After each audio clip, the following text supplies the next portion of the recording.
Buenos días o buenas tardes, más bien dicho.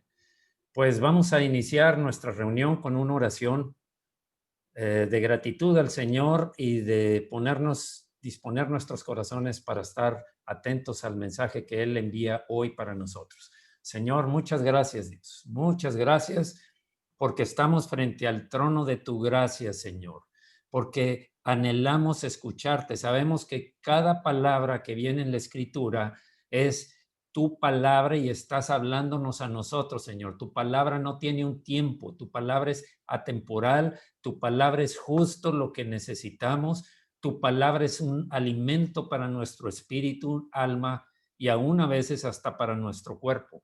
Gracias, Señor, porque tenemos la oportunidad siempre de asistir delante de ti a recibir tu bendición, tu unción, tu ministración. En el nombre de Jesucristo, muchas gracias, Señor. Amén y amén. Bien, pues ahora eh, vamos a escuchar una alabanza de victoria del Señor. Vamos a ver lo que el Señor quiere mostrarnos este día a través de esta alabanza. Yo quisiera que todos, mientras está cantando la familia, están José Antonio, Areli y Teila, la familia Ramírez Garza, llevándonos a la presencia de Dios a través de esta alabanza de victoria. Unámonos con ellos, concentrémonos en lo que está diciendo y con nuestros ojos cerrados sigamos el canto, por favor. En el nombre de Jesús se los pido y vamos a iniciar esto.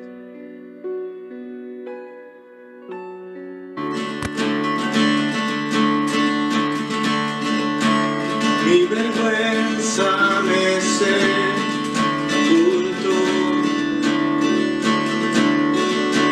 Yo buscaba un Salvador, mas tu perdón me liberó. Muerto estaba en mi interior,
momento, por favor.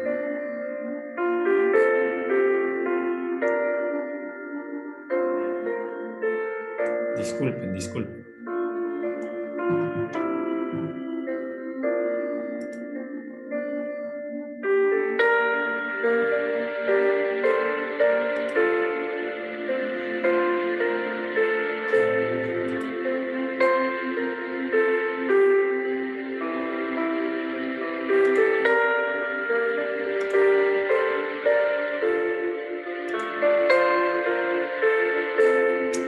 Perdón.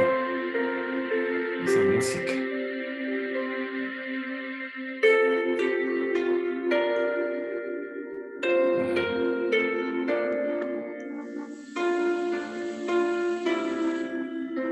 Voy a ver qué es lo que está sucediendo aquí. ¿Por qué entra esa música? Un momentito, por favor.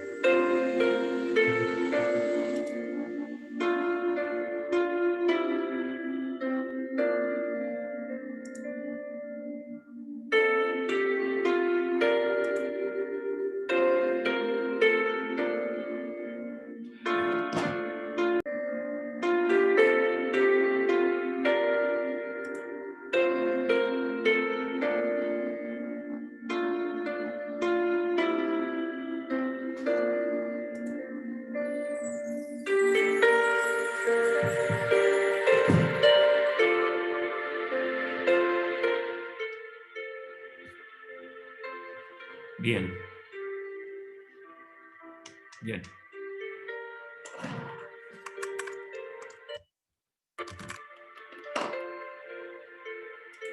Bueno, gracias, Señor. Gracias porque tú nos rescataste. Gracias, Señor, porque tú nos diste vida. Gracias, Señor, porque tú abriste una nueva oportunidad para que nosotros tengamos una relación contigo, oportunidad que perdimos en el paraíso, Señor. Gracias, Señor, porque en ti estamos esperando, en ti estamos creyendo.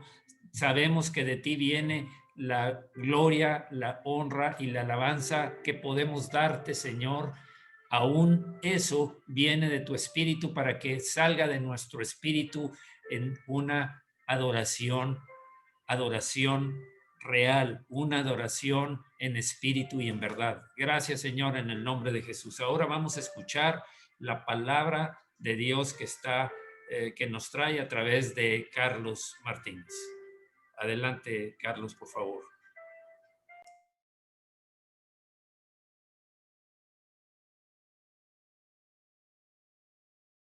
Ok. De Squad 1. ¿Mandé? ¿Dónde tienes la presentación? Aquí la tengo. Ponla. ¿Ya lo puedo poner? Y ahora vete el Zoom. No, el Zoom.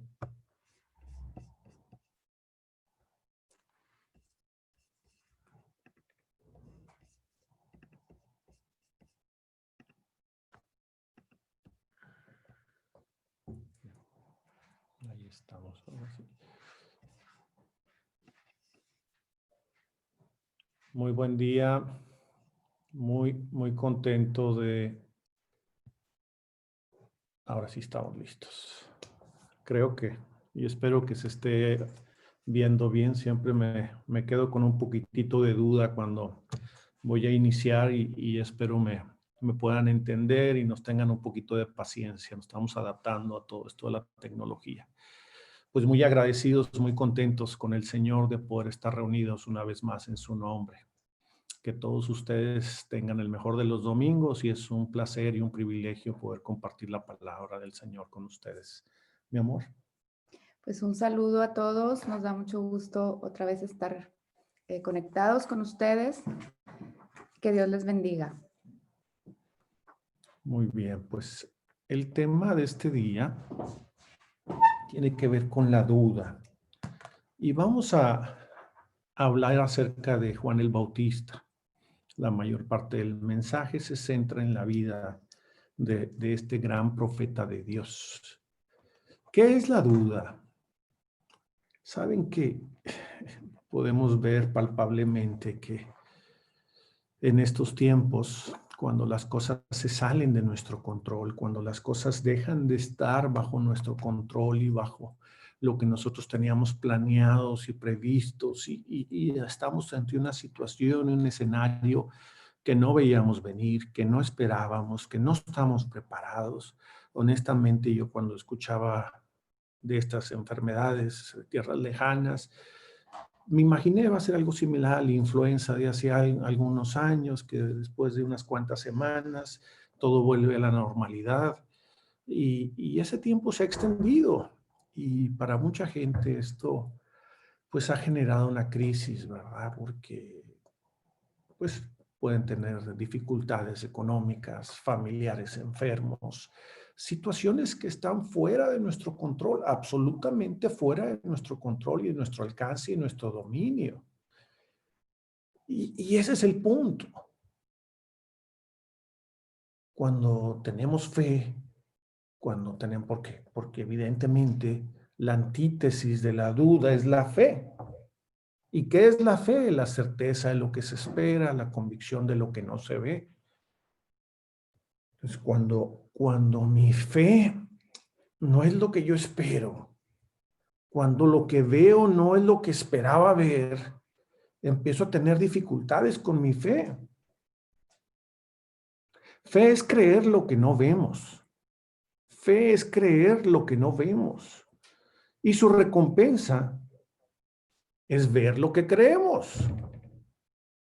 Fe es es creer lo que no vemos. Es estar firme y convencido y creo lo que no estoy viendo. Y la recompensa de la fe es llegar a ver en lo que creo. Por eso quiero hablar de Juan el Bautista. Hay una visión, humanamente, tengo muchas dudas.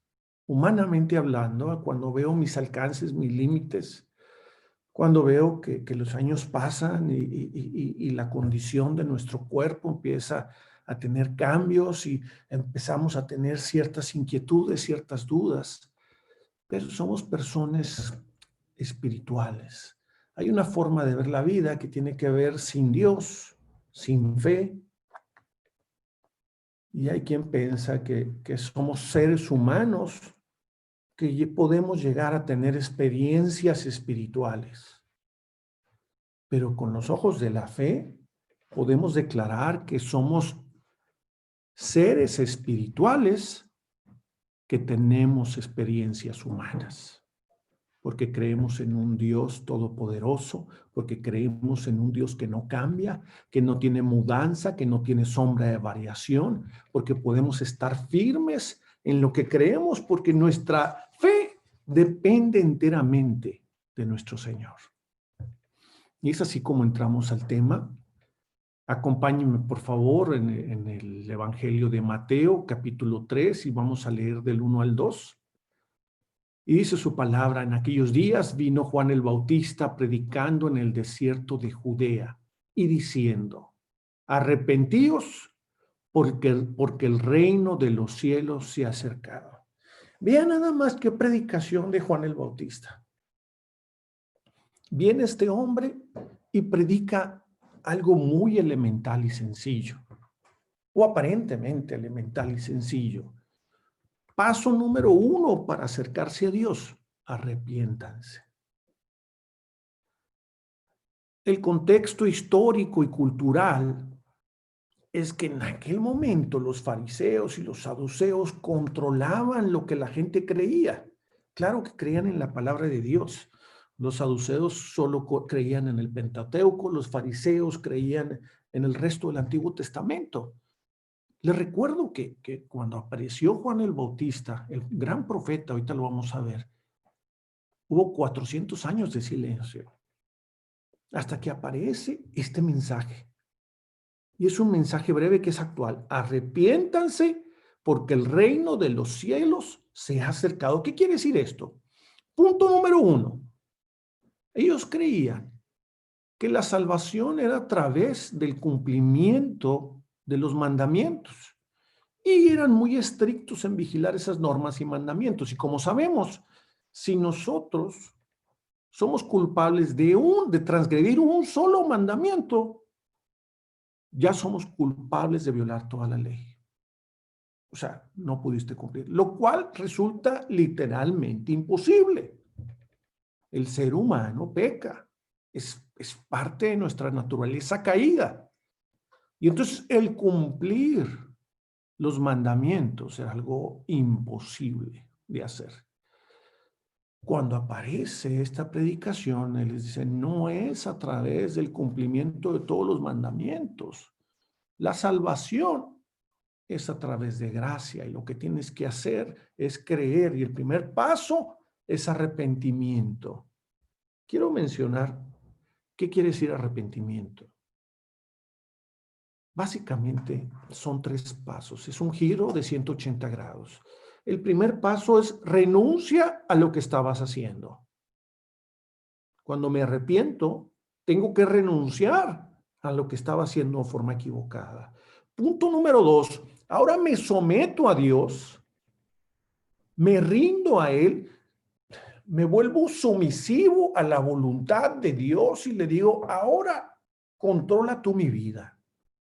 He vivido de manera equivocada. Quiero cambiar, renuncio a las prácticas que son dañinas y que me alejan de ti y ahora me someto, me rindo totalmente a ti. Punto número 3 es el continuo perfeccionamiento, pero es un acto de fe, es un acto de gracia y es esencialmente arrepentidos el inicio de una conversión y de un cambio de vida. El griego, el original, el arrepentimiento es meteneo, metonoeo, que viene de meta, nuevo, y noeo, mente. ¿Qué quiere decir esto? Cuando me arrepiento, tengo una nueva mente, tengo una nueva forma de pensar y empiezo a desechar la vieja forma de pensar y empiezo a implementar la palabra de Dios en mi vida y que empiece a cobrar vida.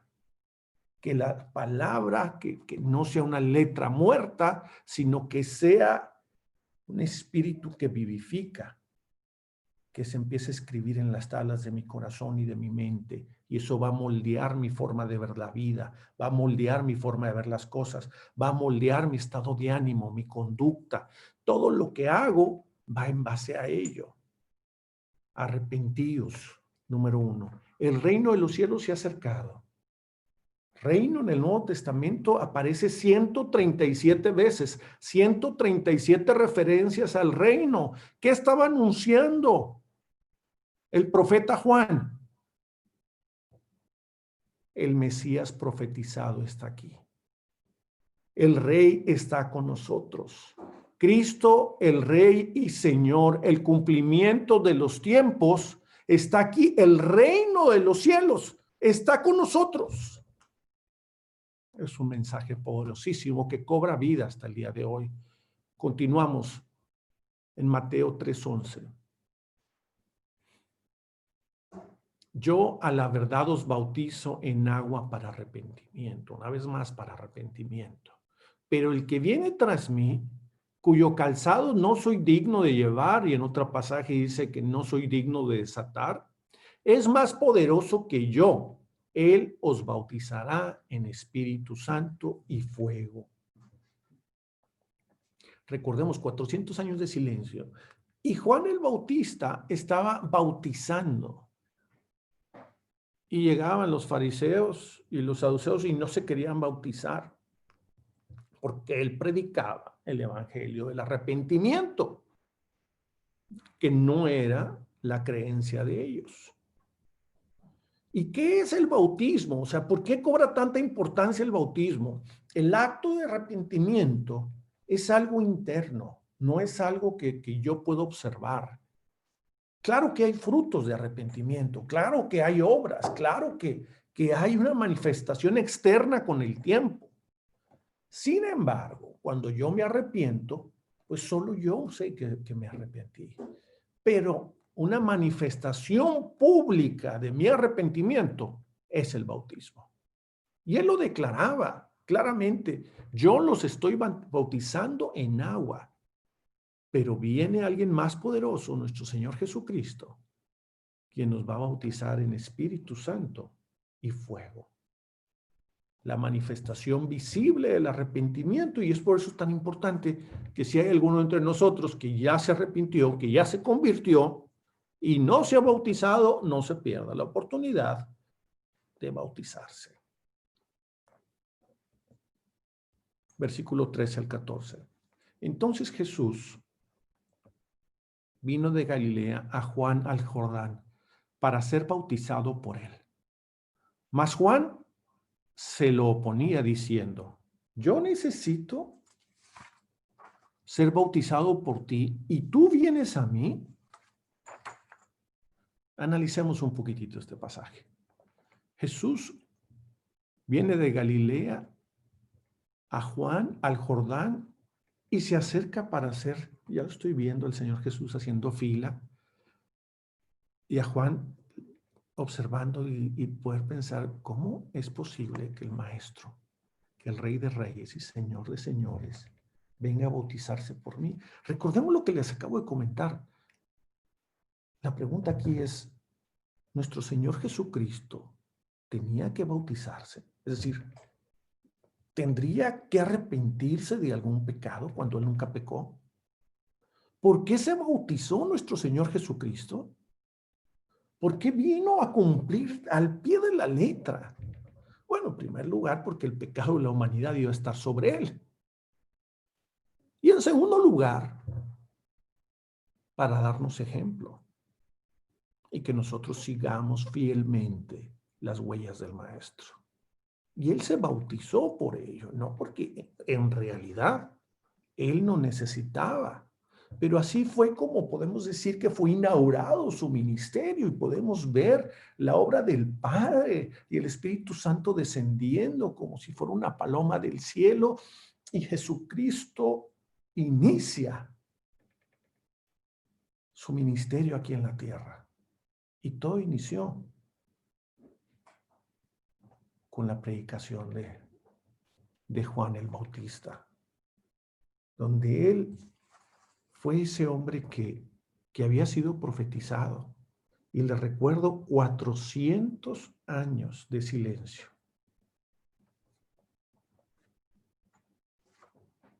Vamos al versículo siguiente.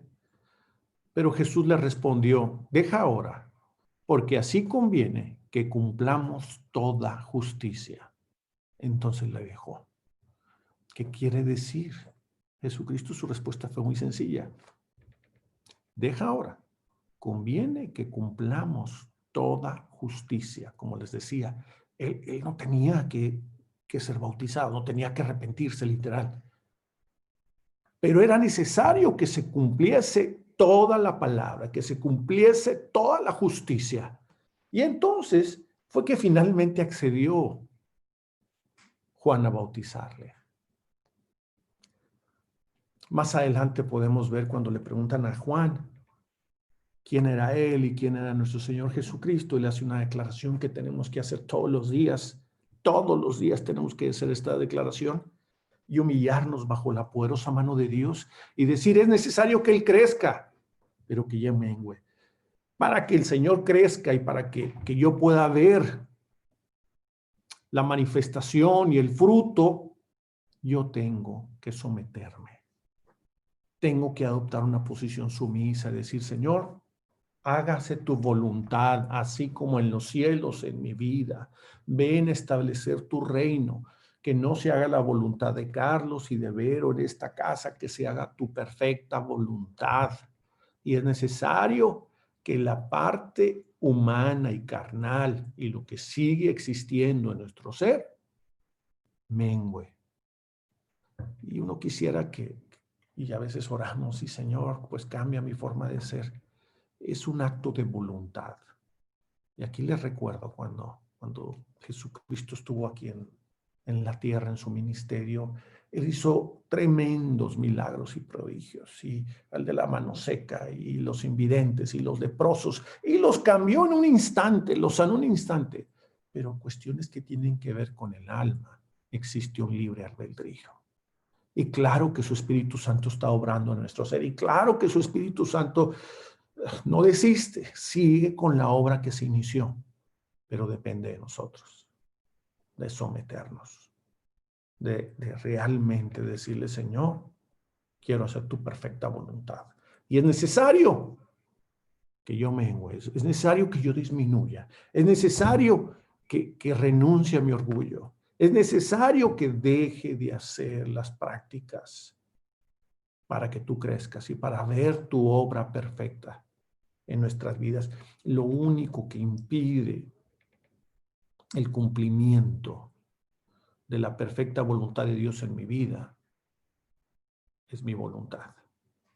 Cuando nos sometemos a Él y cedemos todos los derechos y le entregamos a Él el control absoluto de nuestras vidas, empezamos a ver su obra y empieza a cobrar vida esto que les estoy comentando. Lucas 7, vamos al Evangelio de Lucas ahora, en el capítulo 7, y vamos a leer del 18 al 20. Y este es el centro del mensaje, esta es la parte en la que quiero centrarme en este momento. Los discípulos de Juan le dieron las nuevas de todas estas cosas. En ese momento Juan ya había sido encarcelado. Recuerden que él hablaba con la verdad. Era un hombre que no vestía ropa elegante, ni tenía manjares y comía cosas ricas. Miel silvestre y langostas, y no las langostas como los platillos caros que sirven en los restaurantes de mar y tierra y no me acuerdo, la langosta Terminator o Terminador, no sé cómo se le dice, pero es un platillo de los menús caros, ¿verdad? No, la langosta se refiere a un insecto, ¿verdad? Algo que no es apetecible comer. Él no tenía lujos, tenía una vida totalmente austera, vivía en el desierto y predicaba la verdad. Y a Herodes le decía, no te es lícito tener a la mujer de tu hermano, te estás equivocando. Y por eso le costó su libertad y lo mandaron a la prisión.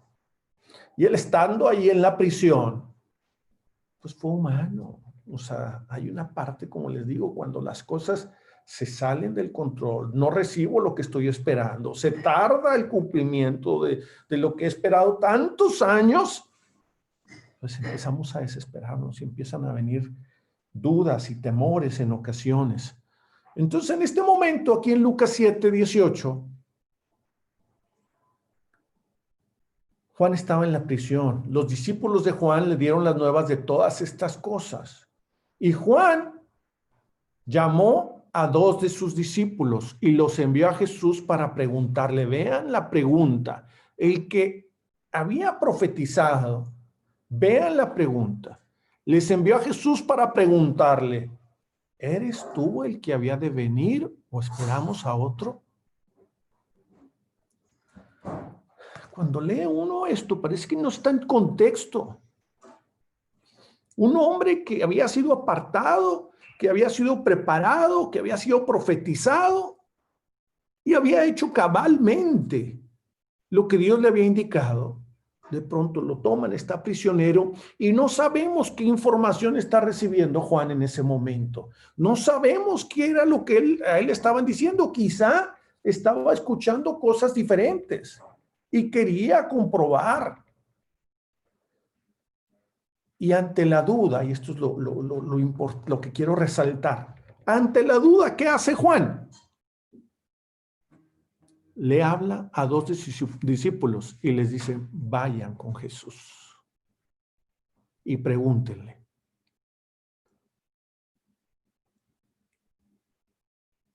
Cuando tenemos dudas, lo primero que tenemos que hacer es ir a nuestro Señor y decir, Señor, sí creo, pero estoy pasando por un momento difícil. Señor, sí te amo, pero estoy pasando por esta situación. No vayamos a otras fuentes, no vayamos a otros lugares, no vayamos a las noticias, al internet, no vayamos a otras cosas. Vamos con nuestro Maestro, con nuestro Señor. Señor, te ruego que envíes a tu Espíritu Santo. Volvámonos a la palabra de Dios. Tomemos con firmeza lo que hemos creído y sus promesas. Cuando pues los hombres vinieron a él, dijeron, Juan el Bautista nos ha enviado a ti para preguntarte, ¿eres tú el que había de venir o esperamos a otro? Y le preguntan a Jesús en frente de los demás, ¿qué hace nuestro Señor cuando nosotros genuinamente tenemos alguna duda?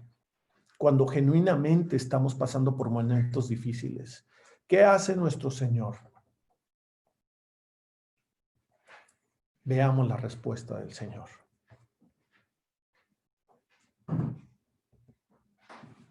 Versículo 21 y 23. Perdón. En esa misma hora, sanó a muchos de enfermedades y plagas y de espíritus malos y a muchos ciegos le dio la vista. Y respondiendo Jesús les dijo, id, haced saber a Juan lo que habéis visto y oído. Los ciegos ven, los cojos andan, los leprosos son limpiados, los sordos oyen, los muertos son resucitados y a los pobres es anunciado el evangelio. Y bienaventurado es aquel que no halle tropiezo en mí. ¿Qué hizo Jesús? ¿Lo exhibió? ¿Lo regañó? Le dijo, ¿cómo te atreves a dudar? ¿No recibiste tu palabra desde el vientre de tu madre? ¿No estabas tú preparado para esto? ¿Cómo estás flaqueando en este momento?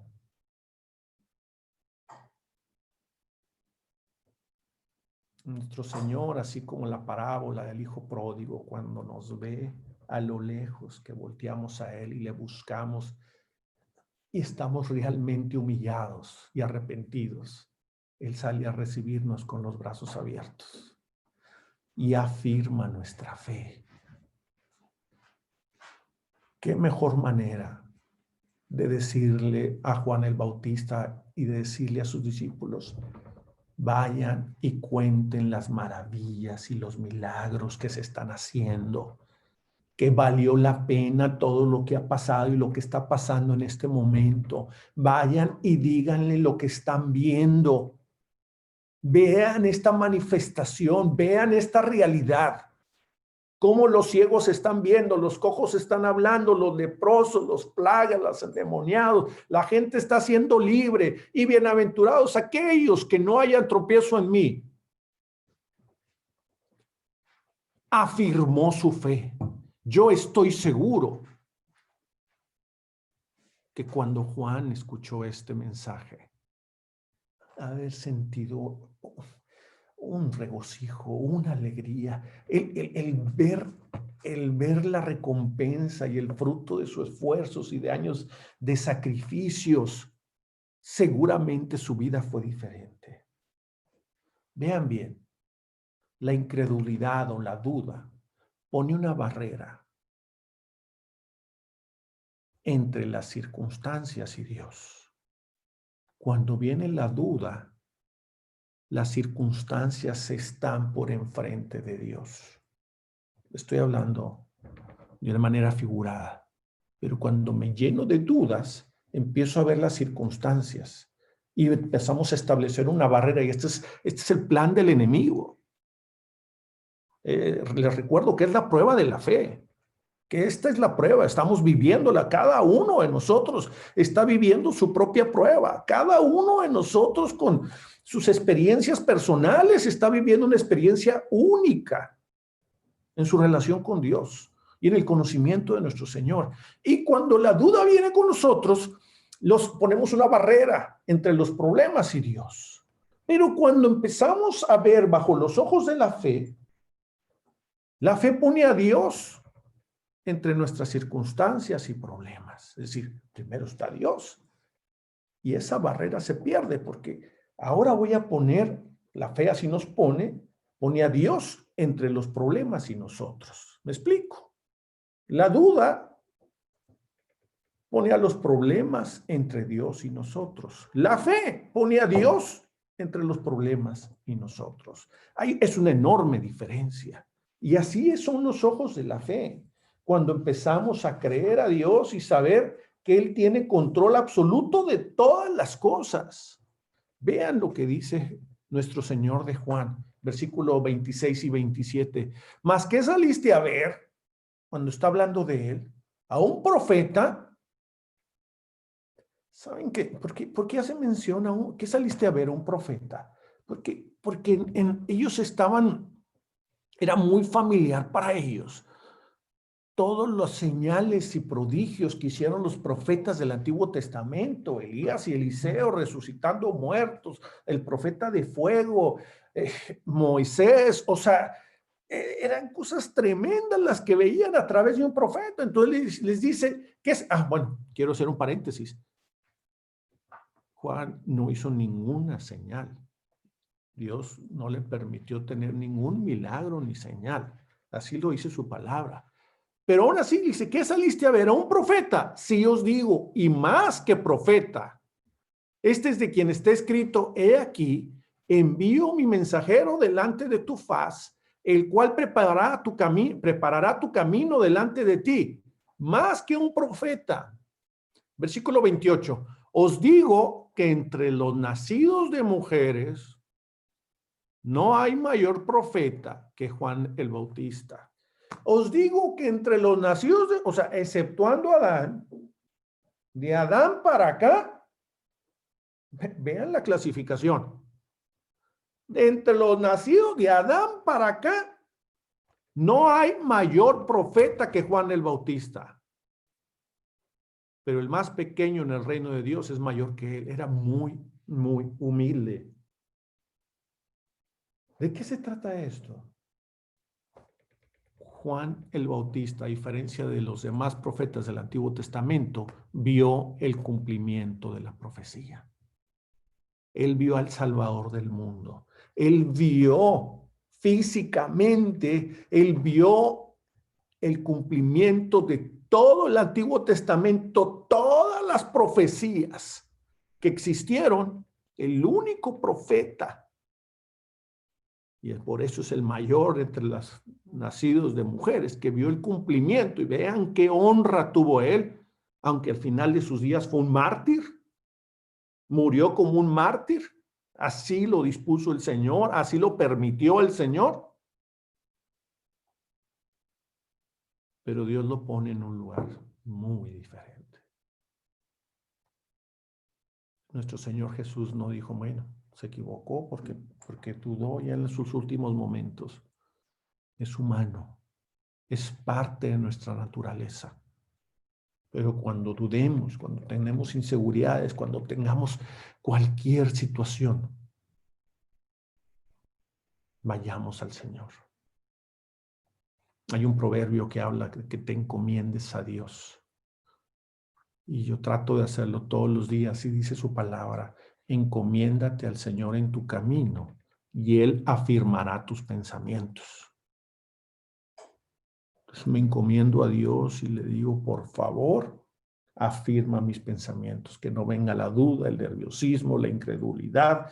Aunque mis ojos estén viendo cosas diferentes, andamos por fe y no por vista. Esa es nuestra vida. Esa es la gran diferencia. Versículo 31 y 32. Y dijo el Señor,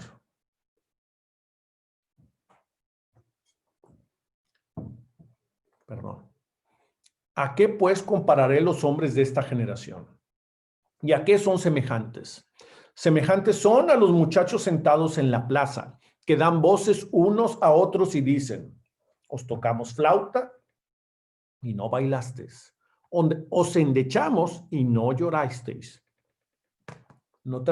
En otra versión de la palabra dice, los voy a comparar a los niños de las plazas, que les tocaste flauta y no quisieron bailar. Les cantaste cánticos tristes y no quisieron llorar. No sabían lo que querían, son niños. No sabían si querían jugar o bailar o llorar, son niños. Porque vino Juan el Bautista, que ni comía pan ni bebía vino, y decís, demonio tiene. Fíjense nomás.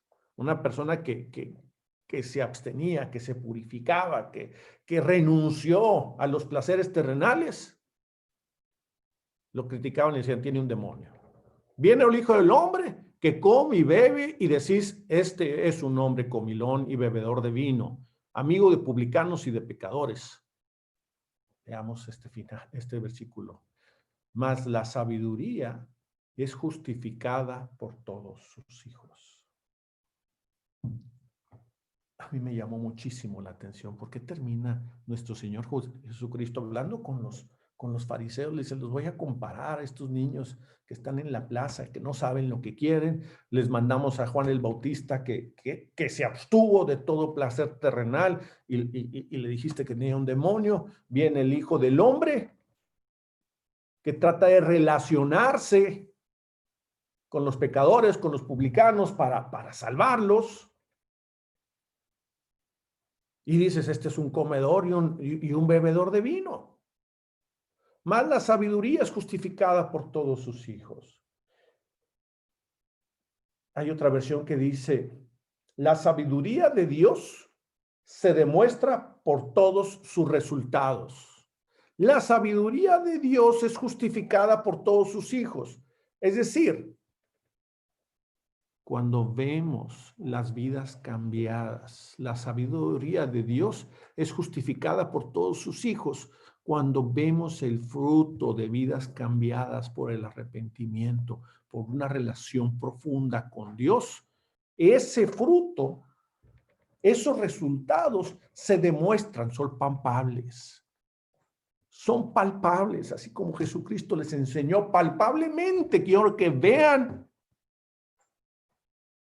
cómo los ciegos son sanados, cómo los ciegos recobran la vista, cómo los leprosos son transformados, cómo los muertos son resucitados. Es palpable. Así las vidas de las personas que se acercan genuinamente y se arrepienten y quieren hacer un cambio de vida. La sabiduría de Dios es justificada por todos sus hijos. Se ve en sus hijos la sabiduría de Dios. Es una promesa maravillosa para todos nosotros. Con esta promesa quiero terminar y solo voy a ver un pasaje más. Cada uno de nosotros tiene una versión muy personal de la vida.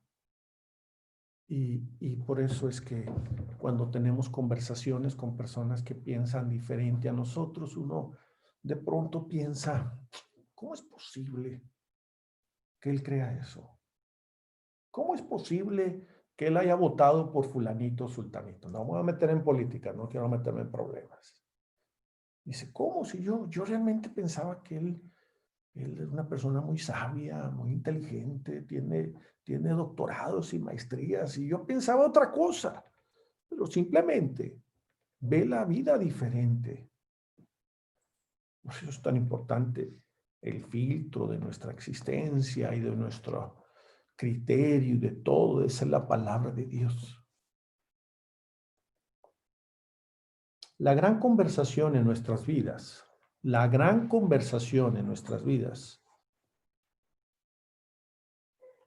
es reconocer y creer que muchos eventos no esperados no solo son interrupciones molestas en nuestros planes y proyectos personales, pero es la forma en la que Dios moldea nuestros corazones y nos prepara. Una vez más, la gran conversación en nuestras vidas, hoy por hoy, puede ser el reconocer y creer que muchos eventos no esperados no nada más son interrupciones molestas en nuestros proyectos, como puede ser la realidad que estamos viendo hoy en día, pero es la forma en la que Dios moldea nuestros corazones y nos prepara. Es reconocer que Dios tiene el control absoluto de todas las cosas.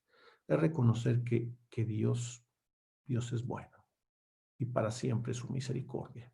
Y mientras yo esté en la mano de Dios, voy a estar bien seguro. Llevemos todas nuestras inquietudes, todas nuestras dudas a nuestro Señor Jesús. Quiero terminar con esta doxología en 2 Corintios 13 y 14, doxología final. Y recordé hace muchos años, yo creo que estábamos recién casados, Vero y yo, que cumplimos 25 años hace poco. En aquel entonces me gustaba mucho salir a correr en las mañanas y había leído un pasaje en la palabra, este pasaje al terminar de leer 2 de Corintios. Y lo recuerdo muy bien porque la situación económica no era holgada, estábamos teniendo ciertas situaciones. Y por donde iba corriendo, que eran casas por unas lomas, eran casas muy grandes, y yo iba pensando en lo que iba corriendo, qué barbaridad, cuánta riqueza, qué barbaridad. En lo que iba trotando, pues ir hablando con uno mismo, iba meditando y pensando, cuánta riqueza, cuánto dinero tendrás que ganar para aspirar a tener una casa de este nivel. Y yo venía pensando básicamente, admirando las casas tan bonitas. Y yo no puedo decir que Dios me hable, que yo escuche su voz, pero inmediatamente cuando yo estaba pensando en eso, inmediatamente, y me lo tengo, yo creo que no se me va a olvidar nunca. Lo había leído esa mañana y empecé a pensar la gracia del Señor Jesucristo, el amor de Dios y la comunión del Espíritu Santo sean con todos vosotros. No hay mayor riqueza. No hay nada más a lo que puedas aspirar. Si alguien de ustedes no tiene el enorme privilegio de tener la gracia del Señor Jesucristo, el amor del Padre y la comunión del Espíritu Santo, yo los invito a que reciban a Jesucristo como su único y suficiente Salvador, y la vida es muy diferente. Hermanos, Dios los bendiga. Deseo que pasen felices fiestas y lo mejor para el siguiente año. Síganse cuidando mucho. Pastor, muchas gracias. Dios les bendiga.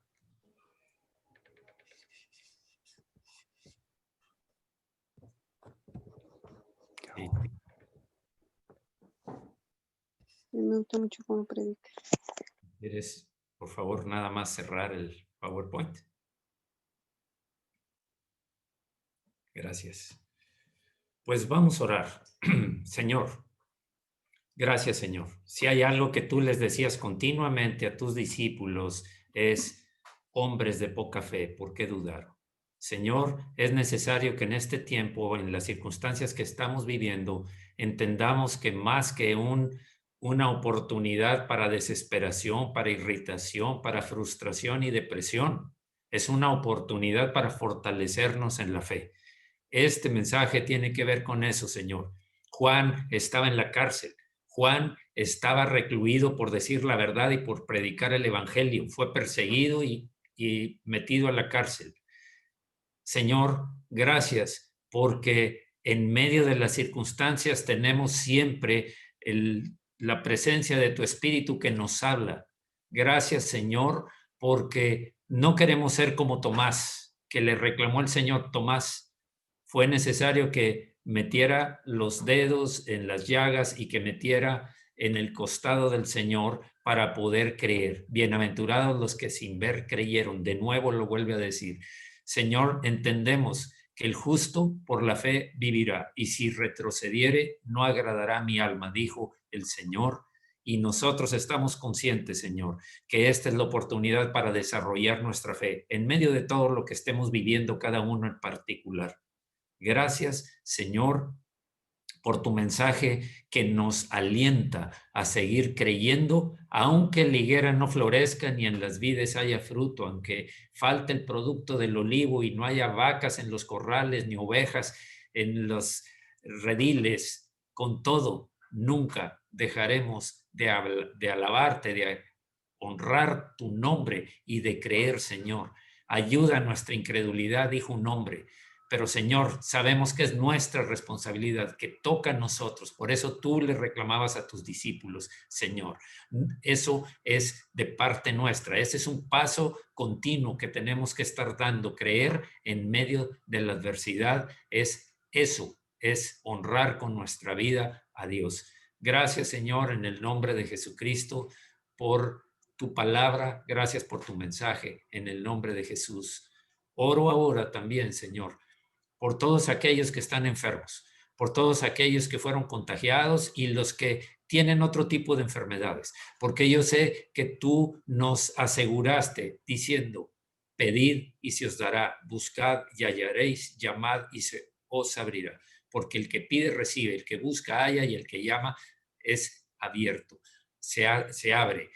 Señor, te pedimos la sanidad completa de estas personas, la sanidad total. Nosotros el primer paso que creemos es un milagro en sus vidas.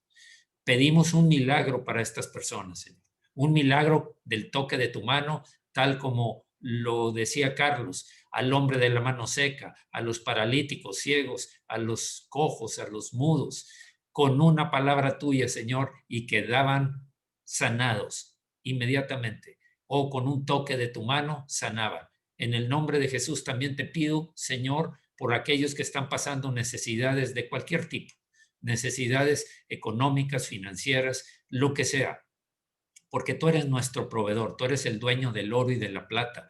Tuya es la tierra y su plenitud, Señor. Todo te pertenece a ti y tú lo das a quien tú quieres. También si estamos bajo una prueba, Señor, que nos afiancemos en fe creyendo que no nos dejarás ni nos abandonarás. En el nombre de Jesús, gracias, Señor, porque sé que tú traerás provisión y provisión abundante como en los tiempos del rey Ezequías, que llegó a haber tal cantidad de hambre que aún las mujeres se comían a sus hijos. Los cocinaban y se los comían. Señor, en el nombre de Jesús, te pedimos que proveas como lo hiciste en esa ocasión, Señor, en un momento a otro fue abundante la provisión que les diste, que vino precisamente de los enemigos del pueblo de Israel. Gracias, Señor, porque tú les traerás provisión y bendición. Gracias, Señor, también por aquellos, te pedimos, que están recluidos, aquellos que están privados de su libertad, porque tú diste libertad espiritual a muchos hombres. Pero también, Señor, sabemos que es necesario, como estuvo Juan el Bautista, Pablo, Pedro, Juan, todos los que estuvieron presos, Señor, también algo que dijiste, cuando alguien sea esclavo, diga el esclavo, sea el esclavo libre en su corazón, busque la libertad de alguna manera, y eso es lo que están haciendo estos hermanos. Están buscando por medios legales, pero tú puedes interponer tus medios poderosos para que salgan libres, Señor. En el nombre de Jesús, te damos gracias por todos aquellos que aún en este tiempo han prosperado o han recibido ingreso y ellos son fieles en diezmar, perseveran en los diezmos y en las ofrendas. Te damos muchas gracias, Señor, por ellos y por los que ofrendan a los necesitados. En el nombre de Jesús, gracias, Señor, por la iglesia. Te pido, Señor, que la iglesia se encienda el fuego del Espíritu en cada corazón, como se encendía las lámparas en el tabernáculo, para que siempre hubiera luz, porque tú eres la luz, Señor, que quita toda tiniebla. En el nombre de Jesús, Señor, que no cedan, que no se conformen con recibir la grabación, sino que participen en la reunión tal como tú dijiste, no dejando de congregarse como muchos tienen por costumbre. Yo te pido que de nuevo, Señor, tengan pasión por estar juntos en armonía, como dice el Salmo, y obedeciendo no dejando de congregarse como algunos tienen por costumbre, buscándote, conviviendo, porque eso es lo que a ti te agrada y tú ves en el corazón de cada uno de nosotros. Muchas gracias, Señor, en el nombre de Jesús. Amén. Amén. Bien, quiero decir algo antes de terminar esta reunión. Un comentario que oí de un famoso predicador evangelista que se llama Paul Washer. Él decía que si quieres oír la voz de Dios, que si tú quieres oír la voz de Dios, leas la Biblia en voz alta.